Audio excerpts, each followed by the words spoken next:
All right. Well, we're pleased to welcome back Matthew Ehret. He's an author, he's a researcher, he's a historian, and I thought among his recent projects that we want to talk about, I also thought it would be cool if he checked out this book that we acquired this week, and it's the Two Faces of George Bush.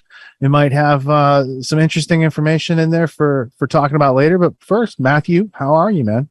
Good to see you. It's Hey guys, yeah, I'm doing really well. How are y'all doing? We're staying up late just for you. Wait, what time zone are you in, by the way? I'm in the No.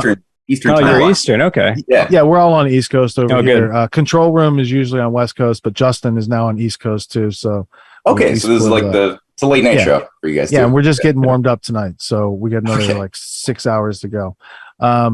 Good to see you. Likewise. What have you been up to lately, man? What do you got to share? Oh, busy. Well, I've just been going through the ringer, just doing a lot of interviews to try to bring some light to the third volume of my book series. So we've got 3 volumes out now, and so that's been fun. And I've just teamed up with a talented multimedia guy.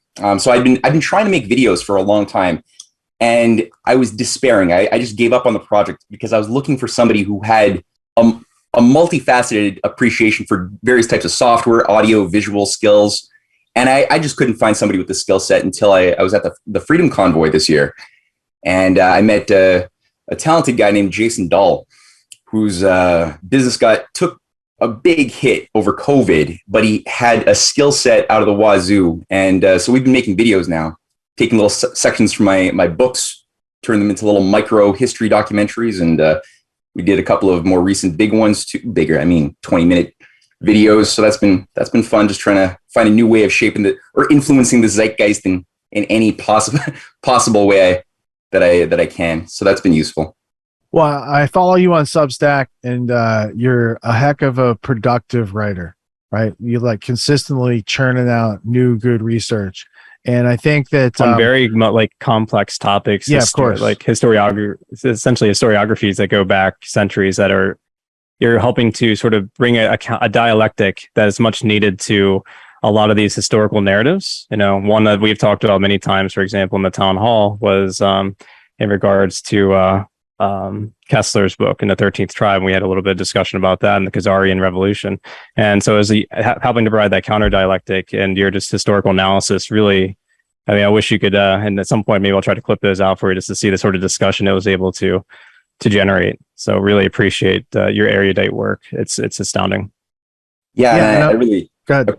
Yeah, go on. Sorry, Richard. Go for it. Well, I was going to say that I'm really glad you got a multimedia guy now, because one of the few places I do agree with Alan Dulles on is that the public doesn't read, and that's part of the problem. And what you're doing is with these short videos, these micro documentaries, you're giving people substantial knowledge. You're getting their attention, their interest, and providing them some value, and that gives them the reason to go and read the rest of it. Yeah, that's always the trick, right? Not to give them so much that their minds turn off because they feel satisfied, but give them just enough that they want more, so that they might want to do some mind work that otherwise they would not have been stimulated to do. So hopefully, I mean, I try to make it very, very clear that if you really want more, if you got your mind blown even a little bit on some of these, origins of the deep state in North America stuff or anything, the book is right here. Please have more surprises, but make more discoveries. So I think it comes down to people like rewiring their dopamine, right? Yeah. Right now, social media and our culture has them getting their dopamine hits in very unhealthy, hollow, superficial, empty calorie type of way. And when they can learn to like pick up a good book after reading something or hearing something and say, I want to go learn more about that and consume the whole thing and grow in big chunks. Instead of like these little 8-second, 240 character type things, man, it stunts people's growth and it arrests their development. And what I see you doing is saying, you guys can go further. You're like it's a Jocko Willink approach of saying you and Johnny Vedmore are out there leading people to say, look, you have superficial knowledge of these topics. Here's just an article about that. And it's going to show you how much you don't know. So you'd actually want to go read the books. Right. Well, that's what I like about you guys, because you're always trying to you take every opportunity that presents itself to get across that, by the way, if you really want to know this thing we're talking about, read this book. Here's the name. And that was one of the early I think, positive intuitions I had when I was just trying to figure things out early on, when we all go through the same sort of traumatic process, was that at least when I would hear somebody who seemed to have some wisdom, who had been through the fire and came out of it with real knowledge, I made, whether it was Mike Rupert or anybody, I would listen to a lecture and they said that they read something. I would take note and I would try to find that book to try to reproduce in my mind what their minds went through to come to real knowledge. And it's not esoteric or mystical or difficult. It's just, it takes a little bit of patience. It means switching off a little bit and just taking the time to spend a couple of hours over a few consecutive days of reading and taking notes of your thoughts while you're reading. So you're both, it's more of an engaging, active process, and you're not just trying to consume. But that's really it. And you'll find when you walk away, even though it's an enjoyable, solemn process with you and yourself and your mind and the person who wrote the book, that's all it is. You walk away with a deeper quality of knowledge, and then the roots are just deeper, right? So you can use that in a way that you couldn't if you were just getting blips of trivia on social media, which turns into noise very easily. And you walk away, and I walk away. I mean, from sometimes, I think we all go through just our scrolling on Telegram or whatever social media people are using. And I feel it, where my mind is just like a buzz with just information overload. And I'm like, okay, I just spent 3 hours scrolling, getting blips of little interesting videos and little mini articles. And I don't think I can talk about anything I just read. That's not useful. Yeah. Like, what are we getting as return on our investment, or are we spending time in a way that it's a liability and it doesn't give us anything useful for the future? Like you said, trivial, things that, like, little nuggets of knowledge. Like, they used to have that game Trivial Pursuit back in the 80s. And it's about a whole bunch of incoherent, chaotic knowledge. That's like, this is a knowledge nugget that is useless in adult life to meet your responsibilities. Yeah. Exactly. You don't see any billionaires going on Jeopardy.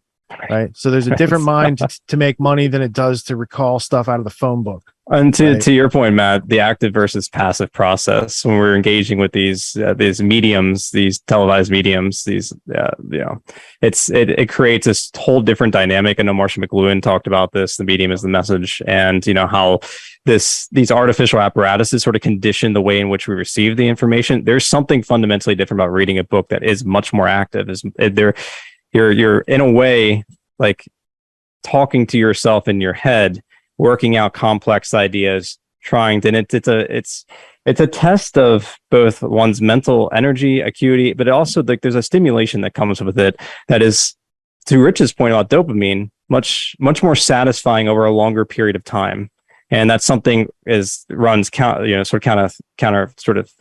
to what we experience in our culture today, where everything is quick cuts, quick edits, flashy, news items, flashy colors, whatever. And that's sort of creates this cognitive dissonance, this disconnection in the mind. And so getting back into to me, it's like a meditation. Getting back into the idea of reading is really going to help one develop quite literally their mental muscle, and also develop their rational processes.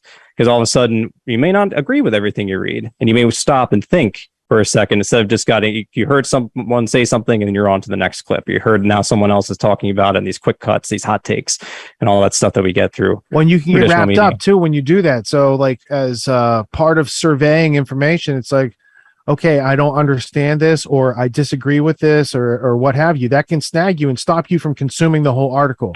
And what I usually do is like, well, why do I disagree with it? And if I can articulate readily, okay, then I'll keep reading. Or does it matter that I disagree with this? Right? He thinks orange is the best color. I think blue is the best color. Do I have to stop reading the article? So I'm going to just hold that off to the side while I consume the rest of the article. And then when it comes to the conclusion I'm supposed to take away from that, I'm going to ask, does it matter which color? No, it doesn't. So I'm going to go with the conclusion that made sense in reality and reflects truth. Yeah. Well, I don't know if you've had the same experience, but I've had this occur on several occasions where seemingly not erudite, maybe that's too strong of a word, educated, literate people actually told me directly that they didn't want to read the thing I was suggesting that they read, even if it was like a leaflet or a small article, because it might influence them. And in my mind, I'm just thinking, what are you saying? Like, it might influence you? Well, I hope it does. That's why I'm giving it to you. But the point is, like, how can you be so unconfident with your own power of judgment and reason that you're afraid you might be persuaded to think something you don't currently think now. If you just read something you might not disagree with at the moment, I think it just speaks to the incompetence of our education system, which really just tunes people to want to find the right answer and the right opinions to pass the test, rather than thinking for themselves. People start asking, well, what are the rules before they even understand what the question is? And it's like, if you condition yourself too long in that type of environment over years, and you come out, you have no confidence in your own mind's ability to use your own God-given endowed reason to think through things on your own. And like you said, just reserve judgment, just read things that you don't necessarily believe or know about already. How else are you going to discover something new unless you read things you don't already think are true? And reserve judgment. If something, somebody has an opinion that might spring a red alarm bell or rub you the wrong way, put it aside. Maybe they have something else that they're thinking about. Maybe they've made a discovery that you haven't discovered. Maybe they're wrong about something, but they might have a good opinion on something else. But whatever. Point is, you can, if you're open, you will be able to come out of it with more insight, even if it's negative knowledge. Like you'll understand better why you didn't think that. Maybe you had the right opinion, but you didn't really hone that opinion. You didn't test it enough. And so, it's another way of challenging yourself to try to defend your opinion. And you'll come out with your opinion, but even more healthy and more deeply rooted to carry out further battles in the future, But I don't think they want that going on. I don't think they want that going on at all. That's the outcome-based education, right? I mean, essentially, that's the whole point. In regards to, I call it creating a ad verecundium complex, which is just an appeal to authority complex. You don't have confidence in your own ability to make discernments and decisions and judgments about what you experience, how you understand the world, and who you will, the arguments that you find interesting or not. Nope, you have to rely on someone else to fill that void, and that's the key about the semantic game of controlling language, which seems to be so much that's rife in the culture right now. It's a scary thing, but at the same time, if we can utilize this technology, much like you did with your most recent little documentary short in regard to General Smedley Butler at War is a Racket and the bankers coup, and get people interested without giving it too much, because that is a problem. I remember Joe Rogan once saying, man, if they could just make more documentaries, because who wants to read? And I'm thinking like, oh man, if only we could incentivize people about training themselves in the art of reading and sort of the meditative process that comes with that. I call it, it's that sort of intellectual muscle, I call it the wisdom muscle, really, because it really focuses you, as you said, Matt, an active process to sit down and engage with it in a whole different way. It's a whole different medium of the way in which we actually take in information when we read. That has actual physiological effects. We're quite literally burn more calories, like a chess player or something like that. We're actually quite literally more engaged with trying to understand and utilizing that voice in the head and playing that dialectical game, which is so important to develop one's rational process. One thing I was thinking about regarding the question of the active experience of reading, but also it became more visceral for me when I started finding myself composing more, writing first, and then doing more interviews and shows and hosting things, is that I found more value. Things shifted gears in a positive way when I began to think more about the question orientation to composition rather than the answer orientation. Because at first you're thinking, okay, I'm going to write something because I want to say what I know to people, and I'm going to be polemical or whatever. Or same thing when I'm speaking. I want to say what I know because I want to persuade you. Right. And generally, it's still what I want. I obviously want to persuade people of things, but it became more useful when I was like, okay, well, rather than just try to think about the things I'm going to say, I'm going to think about the questions. So what were the questions in my mind that got me into a process that resulted in conclusions, and how can I make that transparent as possible to my audience? Which is what Socrates, we talked last time we had this conversation. That's the whole point of when we talk about Kepler too. That was the whole, when we think about Copernicus, Kepler, even Sir Isaac Newton, Leibniz, like these individuals were like inductive method essentially, or just they approached the process of discovery as though it was something they were completely engaged in. It was a fundamental sort of difference. Instead of like, here's the theory and let's fit everything into this. No, they were in a state where they're open to a whole host of different ideas, viewpoints, arguments, and they didn't have TV to tell them what was true, Tony, so they had to do stuff like that. Can't you see the progress we've made? That's so smart. We don't have to use our brains anymore. It's important. You said something here, Matt, that's really important. When I teach the trivium in classical rhetoric, you say you start with questions. And my mentor, Gino Denning, who introduced the Trivium to our community many, many years ago, he always said to me, are you dealing with someone that's on a quest for truth? Or are you dealing with someone that already has a belief they want to prove to you? And so with your point, starting with a question is extremely powerful, because in that it's now a process. It's a journey we can go on together to see if we can discover something truthful or not about what we're Plus, it's also where thinking starts, instead with of asking just a starting question with, and not assuming. Yeah. So it's a good place to start. that's a powerful sort of way to engage rhetorical composition or interviews. I like that. That's a fantastic heuristic or technique to follow in rhetoric. So kudos. It's just healthy, right? It's just like humility. Like that's one of the. How do you have a fertile soil to find any like make something new, to create something new, or to discover something new, if you don't already have a heart that's open and that's humble? If you're arrogantly going in just to prove your case to others, you don't really have you might have the semblance of a curious personality, but you're actually not. Your heart's closed. So humility is important, to be able to say, okay, I love the truth more than I love my system. As much as my system might have even worked for me and got me money and maybe got me admiration from my colleagues or whatever, I'm more happy to burn down, to break my own system when I find that it doesn't work, when I map it onto reality and there's breaks, there's crinks, there's ripples that can't be ironed away without me hurting my conscience. And so I'm willing to like think about something outside of my system that brings me into more congruence with discoverable reality. And even, and that's we love it when people tell us their transformative processes, right? Like, I think it was you mentioned, was it Lovejoy? Was that him who came up with the Gaia theory that you brought up earlier? Was it Lovejoy? Lovejoy. It was him, right?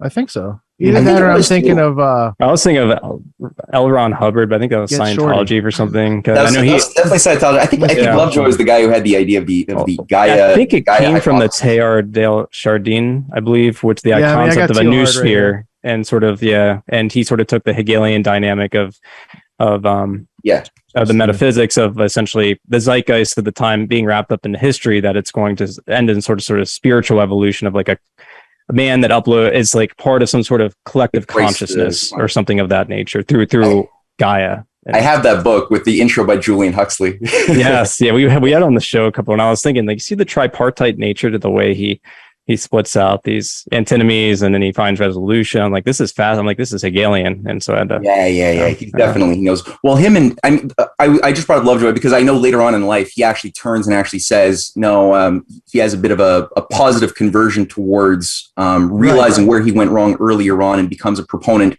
for nuclear power, for high technology that he had formerly said was anti-nature. But his activists never got the memo. No, exactly. Well, it's like Heisenberg too, right? Like later on in life, Heisenberg, when he's like in his late 70s, he gives a lecture where he says, people have to revisit Plato's Timaeus. This whole idea of probability theory, I think it turned into a monster. And even him, 100%, he got the ball rolling on this thing, and he was like, he at least had a fertile mind, whereas the little automatons that were influenced by the thing he put into motion were just like, no, there's no such thing as truth. It's just, whatever your probability statistics determine may be reality. That's all that there is. And that was the Copenhagen interpretation in the 1930s of quantum mechanics, where they said truth is unknowable, cause and effect does not exist. We're not sure if it's a wave or a particle, depending on observation and measurement. And so there's all these irrational. I mean, they got to the point where it wasn't just relative based on space and time, like a four-dimensional manifold. Now it's like there's no way we can. There's no assumption that there's a reality at all.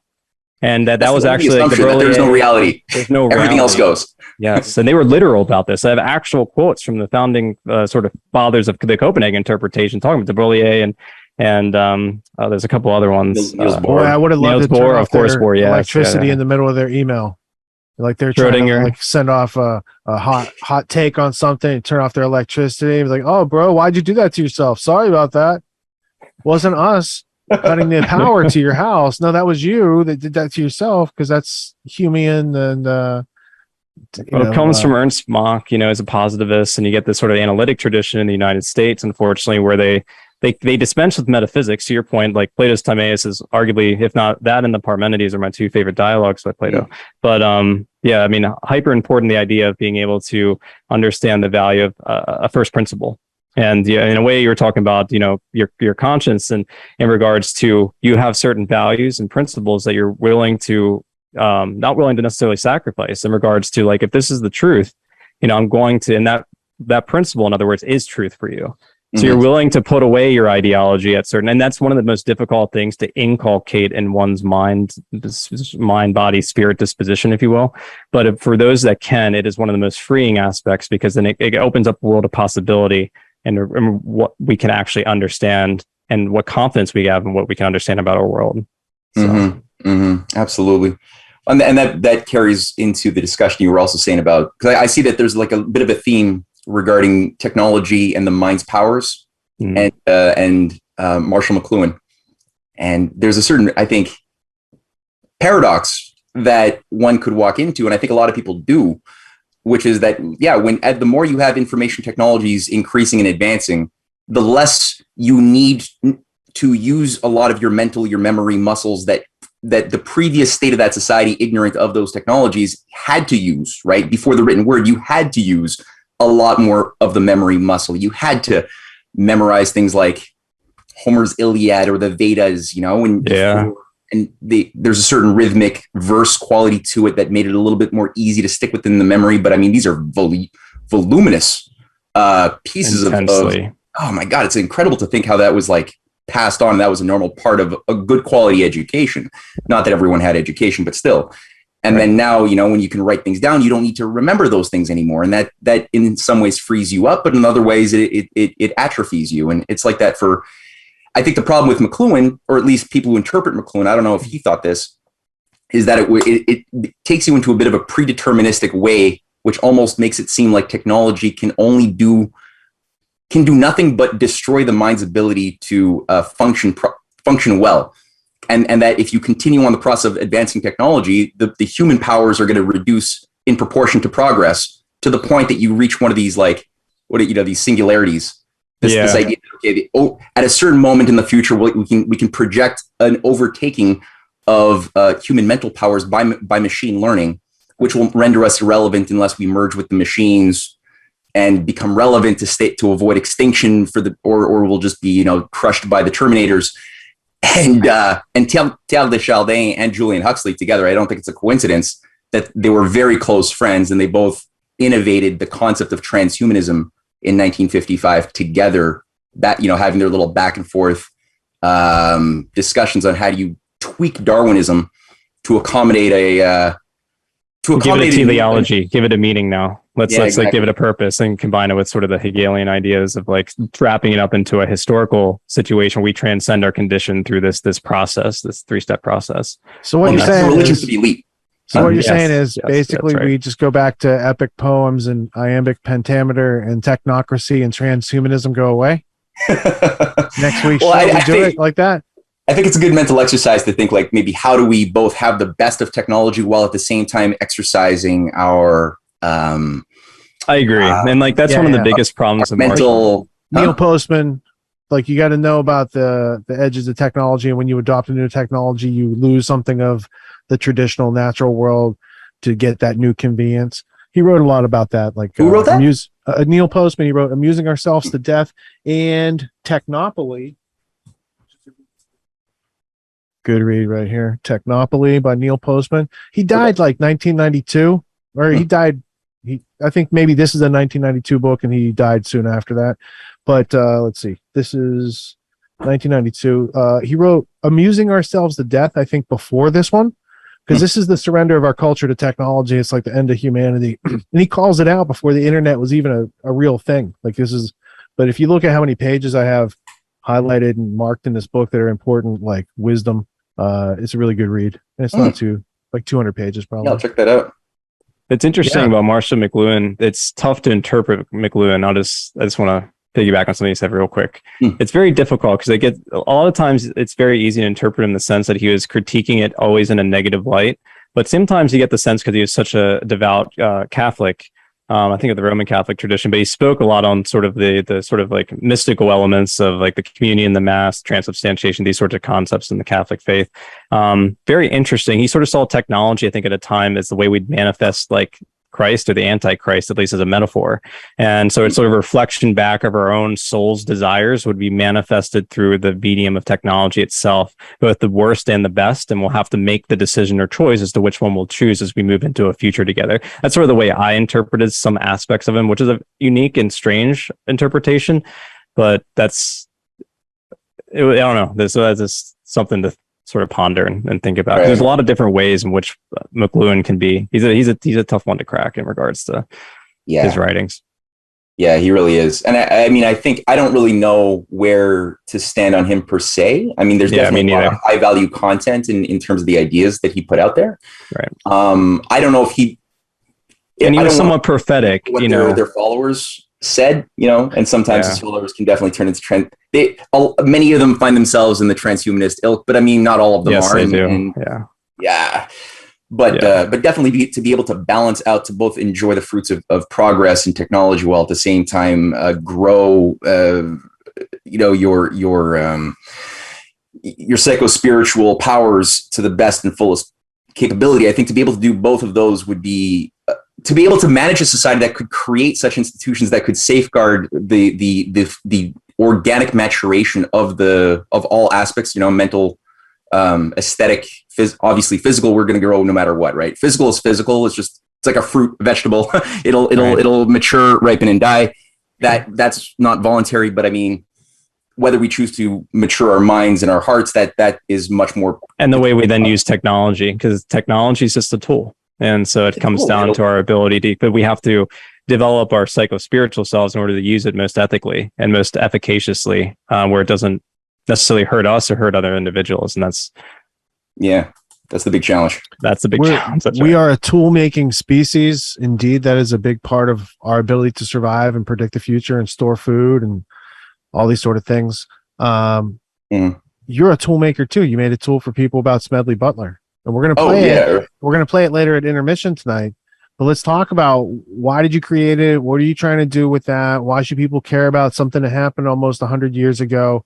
The business plot. I got a little context for people. War is a Racket is a book by Smedley Butler. He was the most highly decorated military participant back then. He was a U.S. Marine Corps officer, won the Congressional Medal of Honor twice.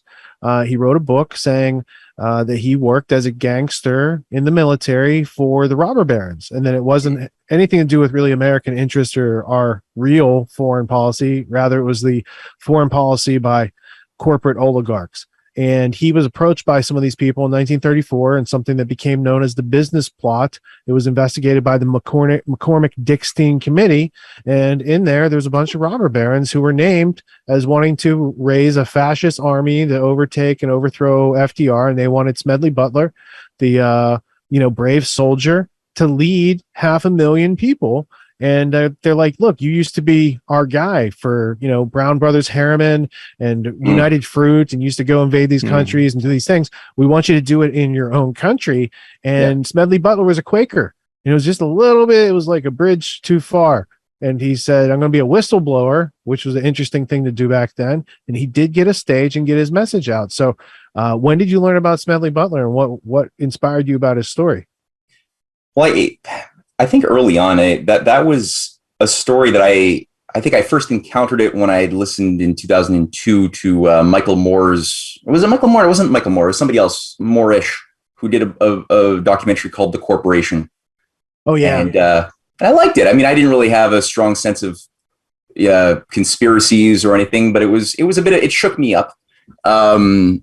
Yeah, I don't know who did that movie either. It's an excellent film from the early 2000s. It has a narrator that Scott Noble uses for his films. Her name's Michaela J. She has a very distinct voice. It's very like I want to say antiseptic, or it's like very sterile. It's like she presents the information austere, and then you see, a little bit. And they have those great graphics of like looking at the corporation with the roof taken off, and you see the people inside the rooms. Like, they had some really cool effects in that movie, and it made a big splash. But I never found out who made that back then. Yeah, no, I actually have it. I could find out later. But anyway, there was a small little section, and in it, they didn't do too much of this history about that period of the Great Depression, but they did have this little snip where they had Smedley Butler himself speaking, and there's that famous clip that people can watch on YouTube, listening to General Butler himself. Now he's retired. He's retired when he's saying this in 1935, breaking down for the American audience the exact nature of the coup plot that he was being recruited to, how he played along. I mean, he wanted to just basically see how far this went up the ladder of power. He took names, and then when the time was right, he basically went to Congress, and he had a journalist that he had recruited to be with him and to be a part of his discussions with Grayson Prevost Murphy and many other high-level people who were tied to the J.P. Morgan machine. The Prescott Bush apparatus around Brown Brothers was also very integrated into this whole thing, but you had a whole fascist network inside the United States tied to Wall Street, tied to a lot of the same industrial, power players who were funding the growth of fascism throughout the 1920s and 30s, who had people like Henry Luce put, Mussolini on Time magazine's cover like 6 times or something by 1933, really just selling the idea to the American people that if you want to end the Great Depression, all you have to do is give up certain elements of your constitution and your traditions in order to have bread on your table. And that just means, accepting the fact that George Washington really was a fascist. So you had these George Washington, swastika rallies in Madison Square Garden and down, Fifth Avenue. And we had things like that in Quebec as well. I mean, there's pictures that a lot of grandparents are still very nervous to look at from the 30s in Canada, where you had, Nazi rallies marching down the streets, not big things. They had it here in Madison Square Garden is the famous one where you can see these big posters of like the Nazi George Washington. And there was a big Nazi supporting contingent also in the British monarchy. Yeah, absolutely. The king that had to step down and abdicate. He was Oswald Mosley was the head of the British Union of Fascists, and King Edward. Oh, you watching Peaky Blinders? What's going on there? Yeah, they are right. They weaved them into the storyline there too. Yeah, that was fun. But yeah, this guy's from Eton, right? Just like Julian Huxley. It's from Aldous Huxley. Sorry, it's from Eton. Like all of them go through something weird in Eton that they're processed through, and then they become something strange when they go out into the real world and become high level managers for the oligarchy. But Oswald Mosley, he was ready to take over at a certain point, and it was only with the forced abdication of Edward the Eighth, who taught young Elizabeth the Hitler salute, that recently went famous as a little video clip. Yep. And there was generally speaking, it's important for people to, I think, look at history from the standpoint of what didn't happen, but what could have, rather than just trying to like string together what did happen as trivia on a timeline. That's useless. It gives you no insight into what's going on in your own world, right?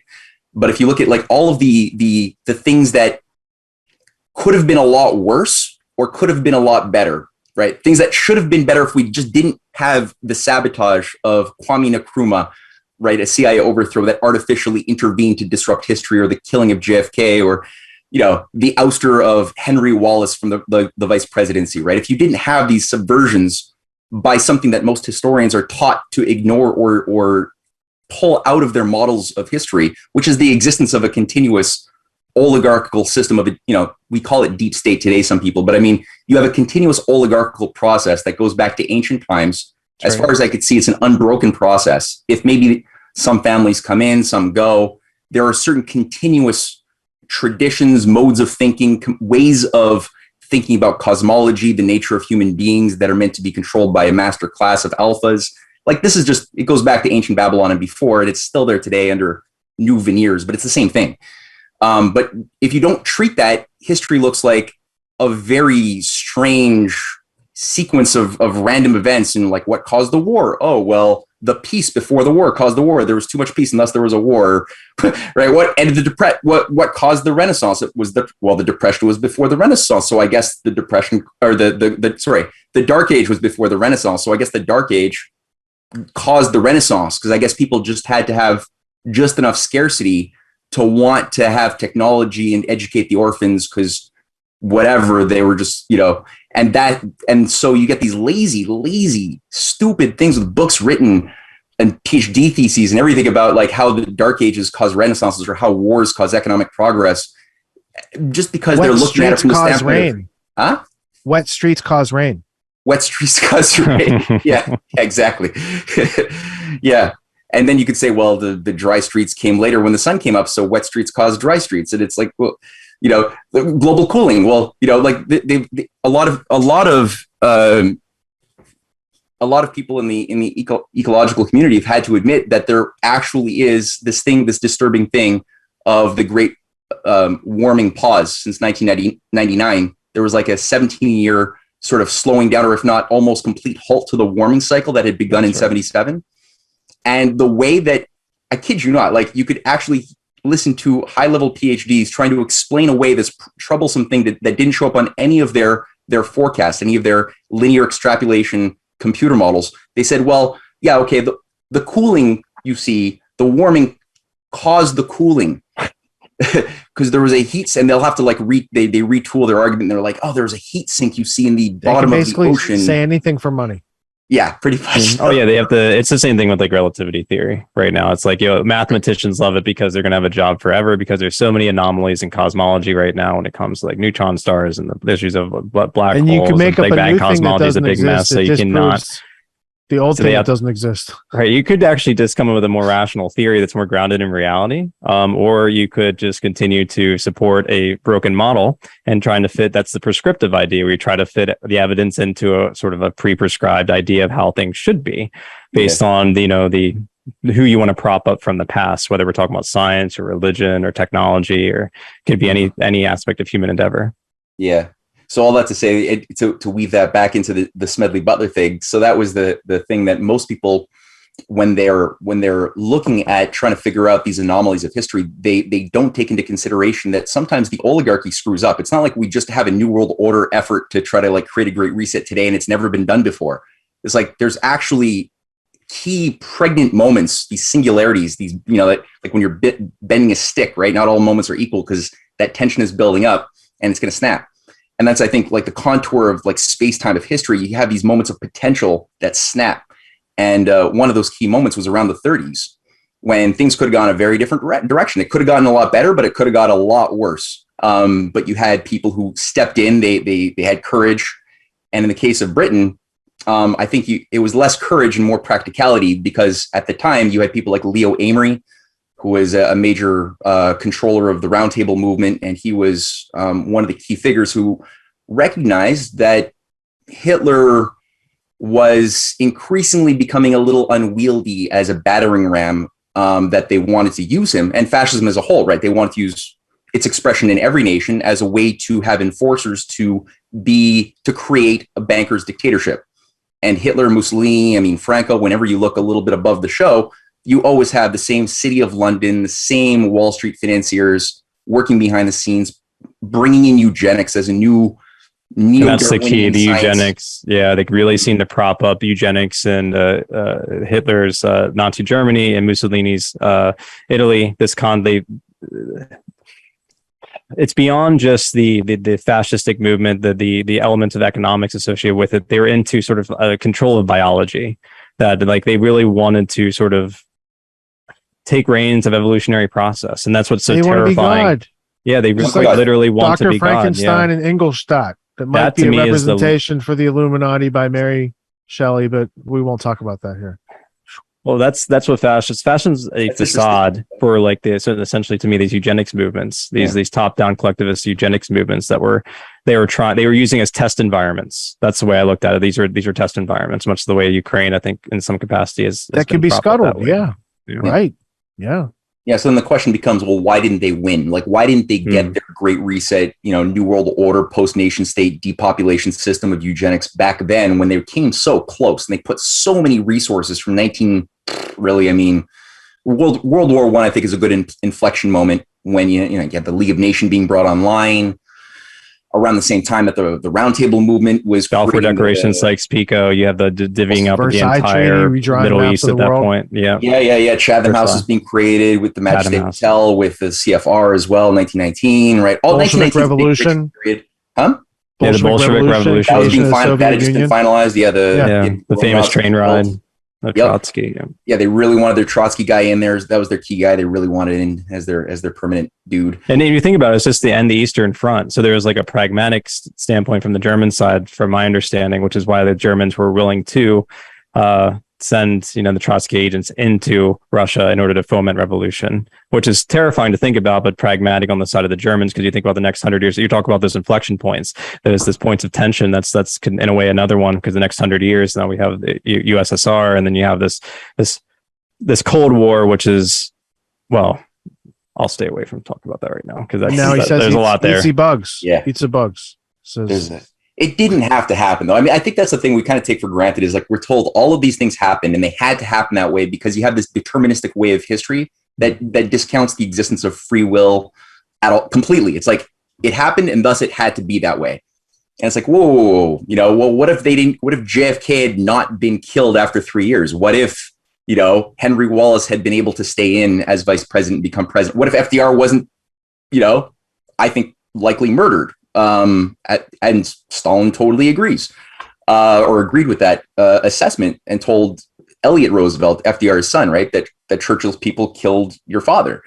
But so, like, if history didn't get derailed on all of these occasions, what sorts of policy orientation was being brought online at those moments that you had these abortions of something good?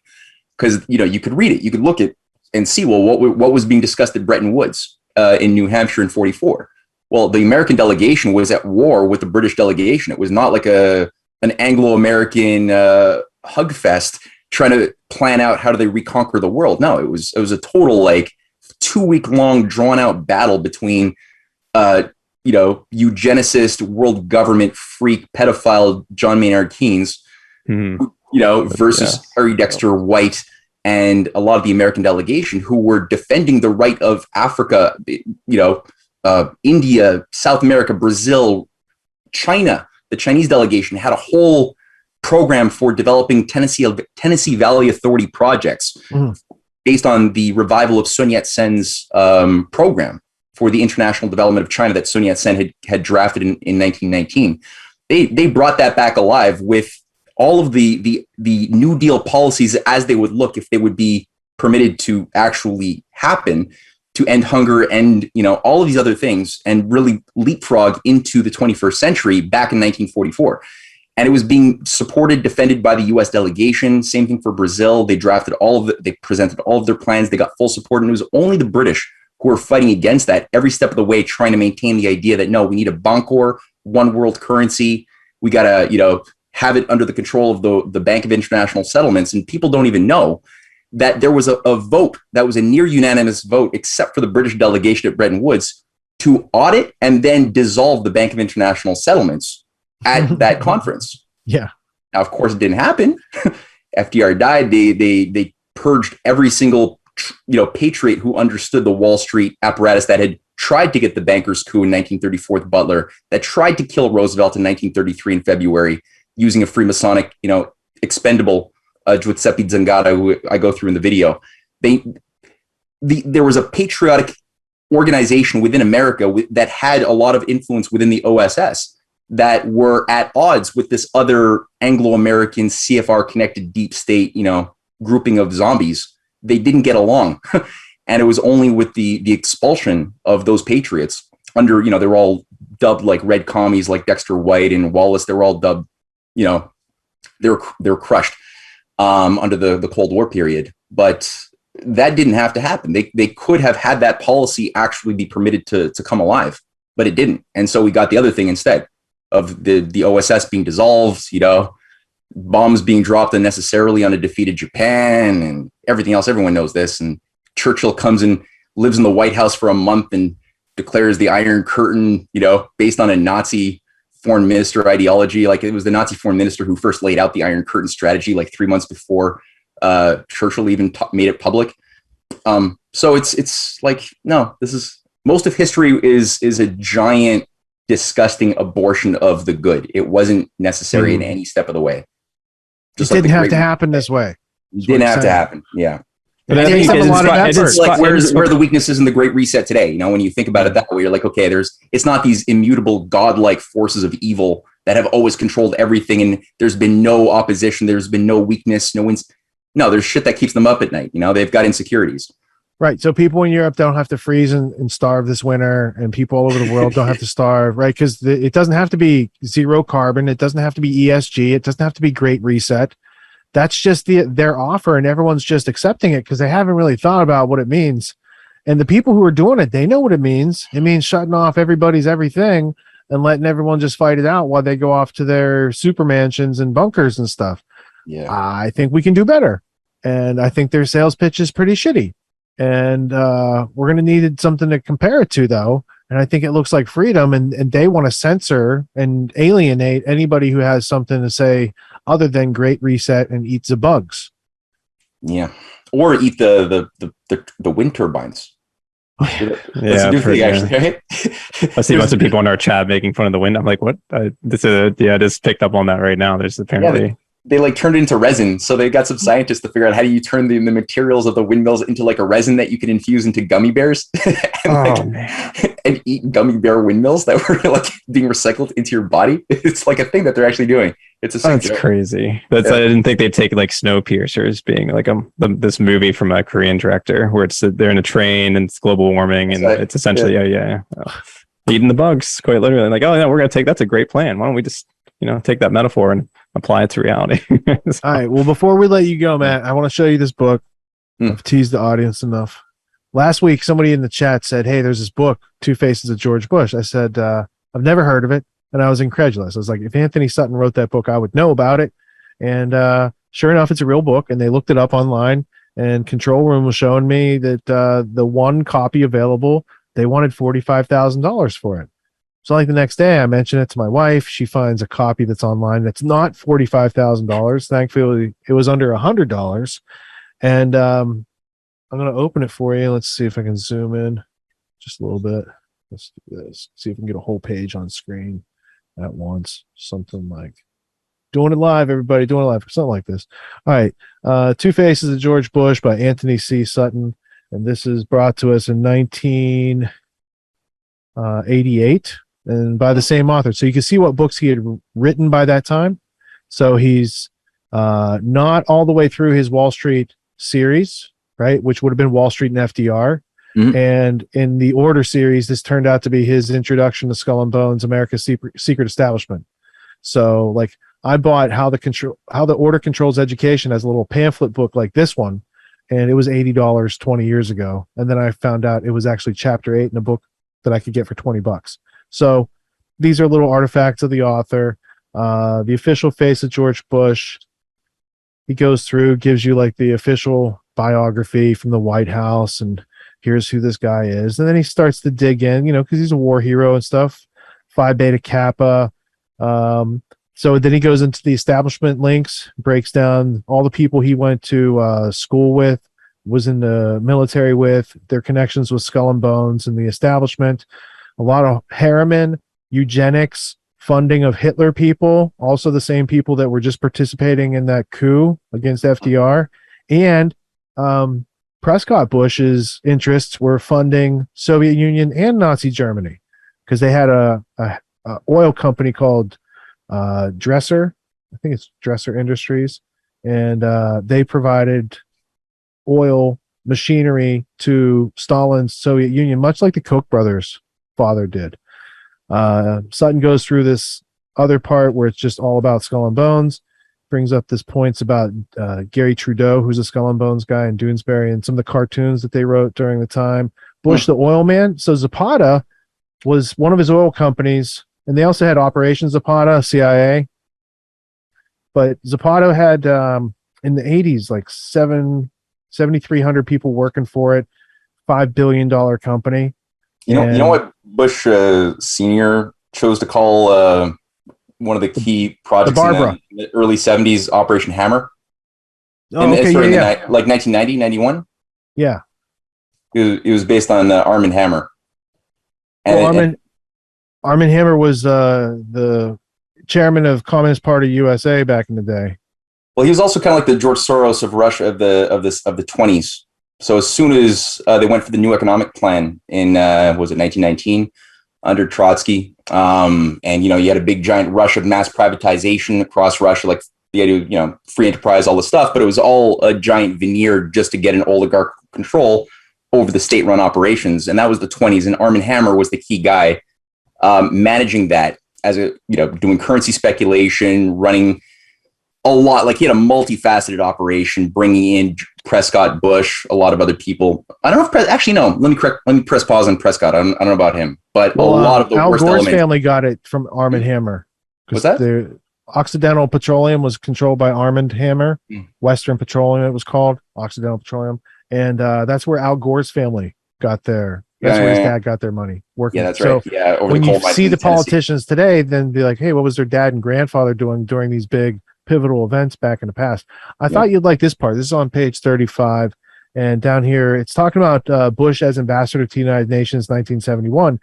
It said, yet as we shall see later, the Bush family and associates in such firms as Dresser Industries has been a prime supporter of building the Soviet oil industry, the Soviets' largest supplier of foreign exchange, and a means of financing world imperialism and terrorism. Communist China apparently did not agree with Bush. He remained only a year in China as envoy.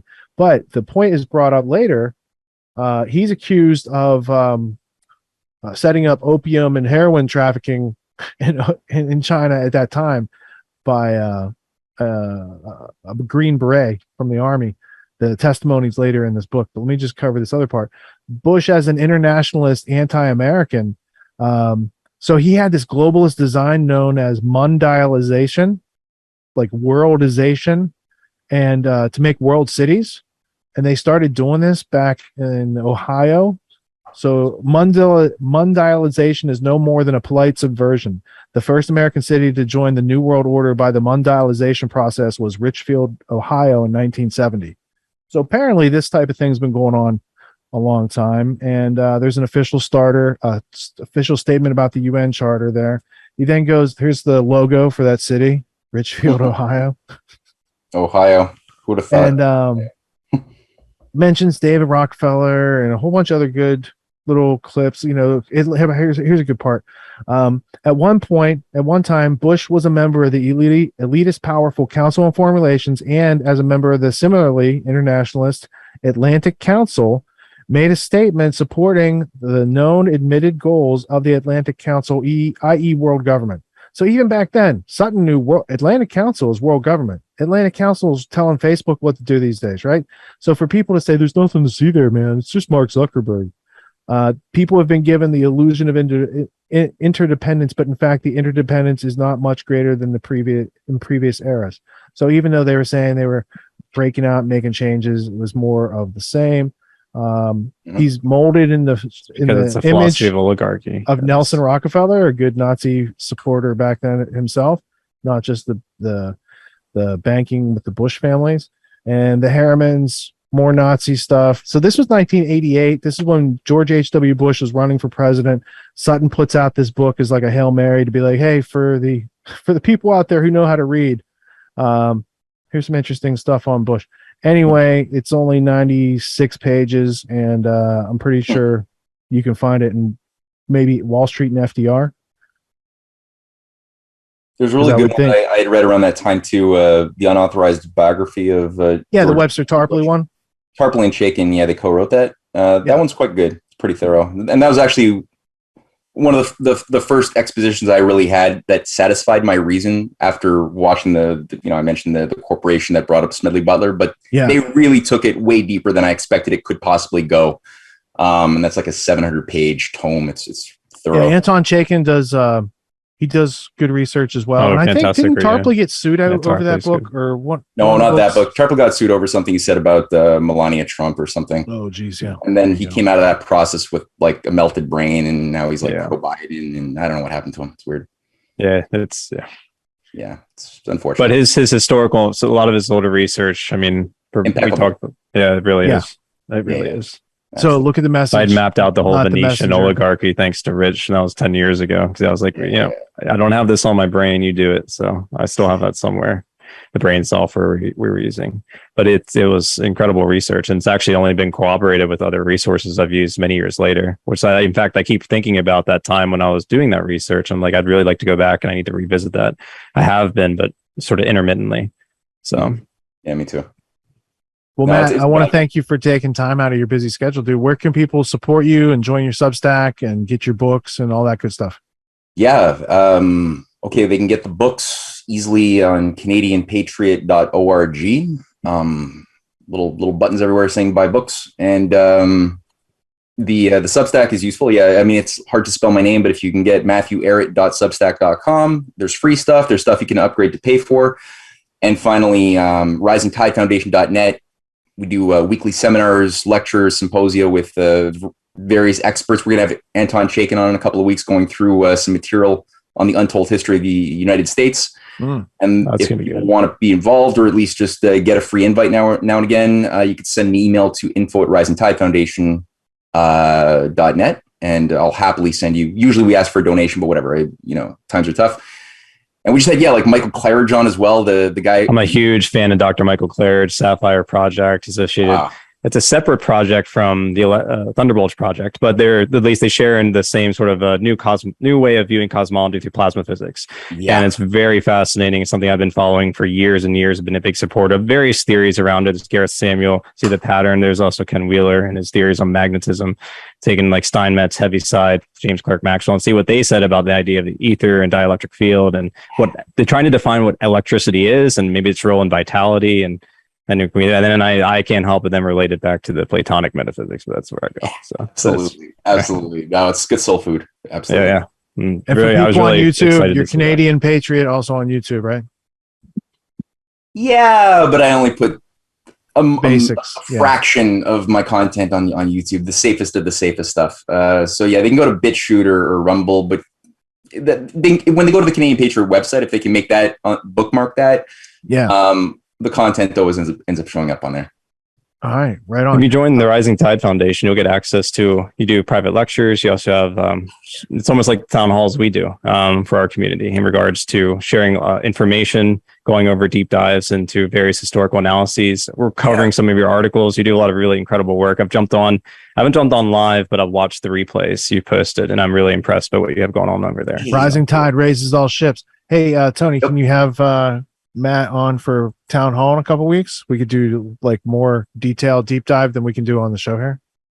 If he's interested, I absolutely would love that. That'd be amazing. Yeah. And we can sort of go over some of your articles. And how is that different from what we're doing right now? Like I just feel like we're just it's nerdier. It's like 10 times nerdier. It's actually what you do with your audience in a way. It's just more intimate because we're going to have people from the community have access to their microphones and video, and they'll get to share with us, and have a dialectic back. Yeah, exactly. The use of words like metaphysics, epistemology, identification are much more used in the town hall than it is probably during the show. This is more get the flex on the intellectual muscle more in the town hall than I do. It's more like the high dive. That's cool. Yeah. All right. Yeah. No, call me in. I'll happily join. Say the word. That's fantastic. I would love that. So we'll be in contact. I'll email you. So. All right. Keep up the great work, Matt, and then let you get to bed. All right. Have a good week. Peace. Good night, Matt. Bye, guys. What makes the Grand Theft World podcast unique, invigorating, exciting, and informative? Most other podcasts out there are either doing straight up interviews or they're just covering the daily news. They're covering current events from the day they happened. And that is effective. It's useful. It's a great starting point. And then sometimes these current events change during the week past the first story. So we like to give it a little time. You have to wait till some of the dust settles on these stories in order to give them accurate coverage. And the other thing that's really missing in the media landscape is covering the articles that are coming out every day. That's great. That's necessary. But who's bringing in contextual history so that you can understand what has been going on for decades and decades to lead up to the machinations and actions that we see unfolding today? So what we do here on the podcast is we cover current events. Many of these things are censored, but we wait about a week. As a forensic historian, I focused mainly through my career on the history of globalism and collectivism and things that they call maybe the New World Order. there's a lot of facts to these sort of circumstances, groups, events, activities, working groups that they've had over time. So for Grand Theft World listeners, we not only break down the current events, most of which that are censored during the week, we provide you with contextual history, we give you the source notes, the references, we do deep dives, and this really empowers you with an understanding of context and history so that you can make more informed decisions in your life. There's also a community, a membership where you guys can actually ask questions and we can get into the show and share evidence. And there's a town hall weekly for Grand Theft World for those who listen to it and are interested in covering the stories that we don't get to during a 6-hour show. Listening to it an hour a day, you could easily consume the week's news, but you're going to have substance and meaning and context and understanding. And with that, you can make higher quality decisions in your life. So if you're interested in more quality in your life, go to grandtheftworld.com, click podcast at the top, and we'll see you there. Thank you. These allegations are false. This isn't Grand Theft Auto, folks. This isn't a video game. What are the most surprising things that you discovered once you started pulling on that thread? Who he was connected to, what institutions he was influential over, what events he participated in? Come on, man. What are we talking about? Come on, man. No. You don't have to think about it, dude. I got this quote because you said you didn't know much about Klaus Schwab. I made it my job to, as soon as this happened, I'm like, okay, this guy's their front man. Let me learn about the official history of the World Economic Forum. I got their 40-year history. I got every book that Klaus Schwab has written or ghostwritten. I went through those books. This is one of the most interesting passages. Come on, man.